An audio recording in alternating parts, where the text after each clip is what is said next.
Hey there! Thanks for joining me as I celebrate my writer website's first birthday. So the answer is, of course you need a website if you're an author. To showcase your writing just as you'd like it, an independent platform to call your own.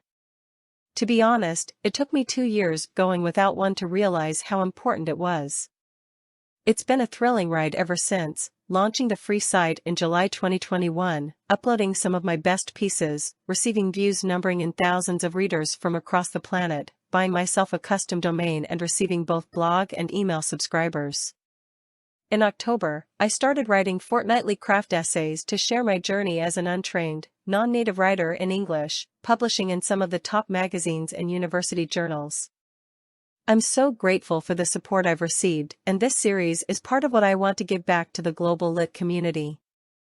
The author page has been a great forum to share ideas, and you'll perhaps not be surprised if I tell you some of my work comes in after editors have sampled my work through the site. So, get yourself a thumping yes.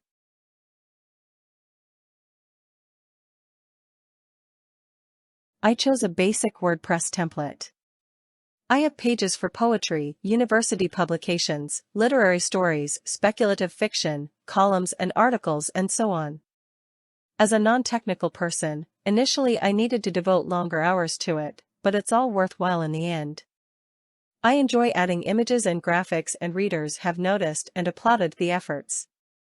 With time, I've learned a lot, and the site now draws traffic so I can sit back and write and upload all I want. Trust me, though it'll look daunting at first, things ease out and you get to enjoy more and more. It becomes a home for all your work.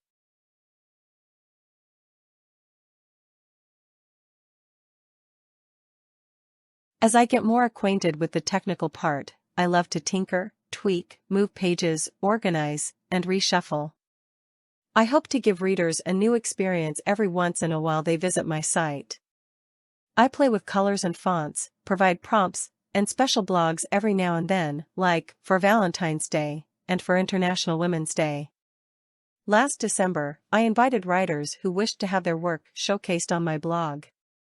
Selecting 4 writers, I curated their published pieces, placing them in conjunction with my own analysis, and what new and emerging writers may learn from each for style and chutzpah.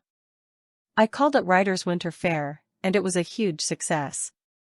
This May, I invited 3 writers to share their writing experience for a special month of guest blogs, which again was widely shared.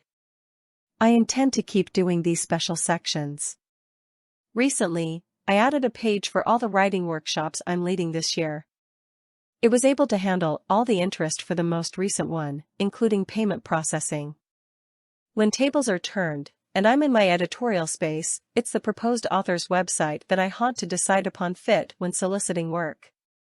So, all this is to say, is, in my experience, launching and maintaining a website is absolutely essential, and gets interesting with time.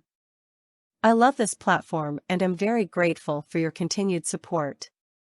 Thanks for being here.